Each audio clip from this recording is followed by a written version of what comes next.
Hello friends, today I'm going to talk about the standard model of particle physics. So we are going to start with a bit of a history lesson. Now in the Egyptian times we thought that the four components we can make anything out of in the universe. You can make anything in the universe. So they are the building blocks of the universe, which are the four components are fire, water, air and earth.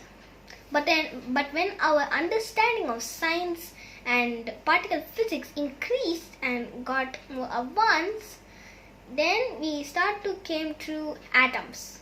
And atoms, there were actually hundreds of atoms, and we have a table to organize them, which is the periodic table. But you're not going to get there. But when we looked even closer, we saw that the atom was not a final word, because we saw that the atom in the center we have the nucleus and there are electrons swirling around it. Now then this was a really achievement. This was a great achievement. But when we saw even deep inside the nucleus, we saw that the nucleus had even smaller particles, which are protons, composite particles, which are protons and neutrons. But we saw that even closer we can even find even smaller particles, which are called, the proton has two up quarks and one down quark. We'll get into what is quarks, but let's just take it as now. But the neutron has two down quarks and one up quark. But then we are finding hundreds of particles. We found hundreds of particles in the 1900s.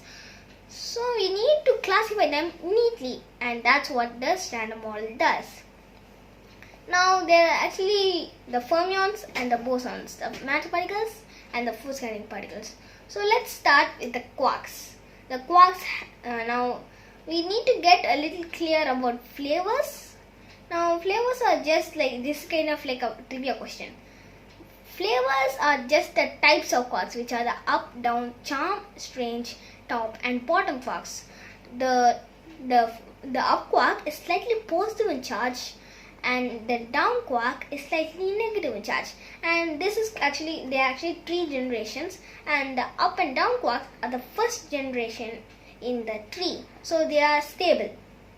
But the second and third generation always decays into the first generation of quarks.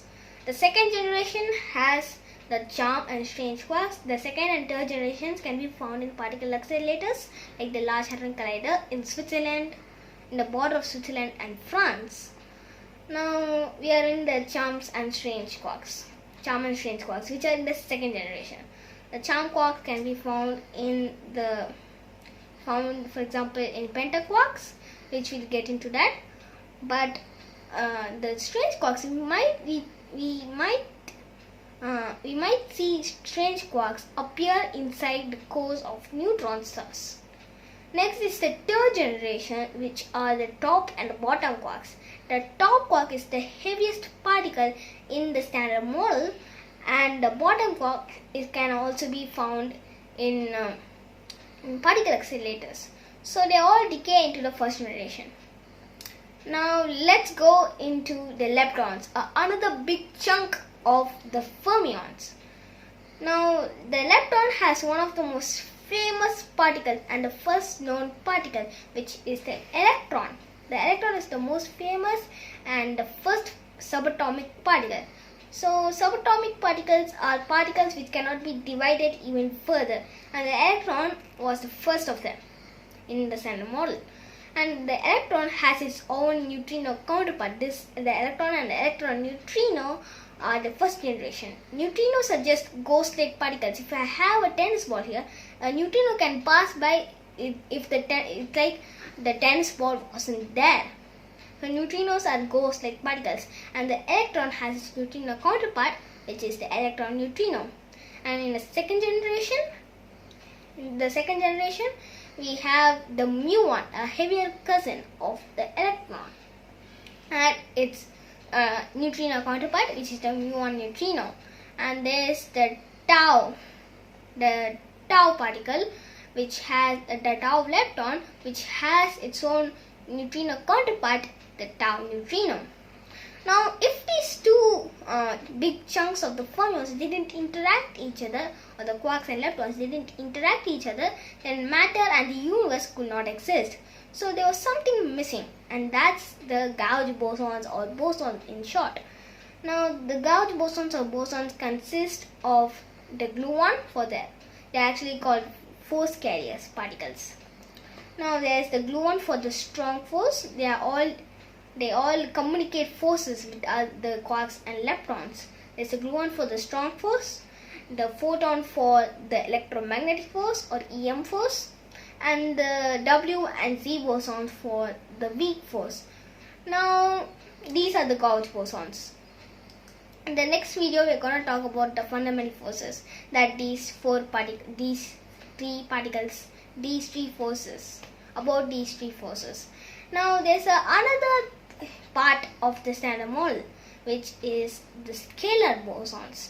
And the scalar boson only has one alone particle, which is the Higgs boson, or you might know in the press as the God particle. We'll get into Higgs boson. It's an exciting slide. Now, this is the Standard Model, which neatly organizes the hundreds of particles discovered in the Large Hadron Collider. And remember, these are the particles which are in the Standard Model are verified by the Large Hadron Collider in the border of Switzerland and France. So the Large Hadron Collider actually smashes hadrons like protons and neutrons, and they collide them at almost the speed of light, and then it creates a shower of particles, and one of them could be, for example, an electron. We see electrons all the time, and the up and down quarks are what up down quark, and the electron lepton is what most matter consists of. Now, this is actually a series of the Standard Model, and the next video is going to be about the fundamental forces which the gauge bosons carry and communicate with the fermions, the big two chunks of the fermions, and they communicate the bosons. So we are going to talk about the 3 or 4 fundamental forces of the universe, also called as the rules of the universe. Thank you.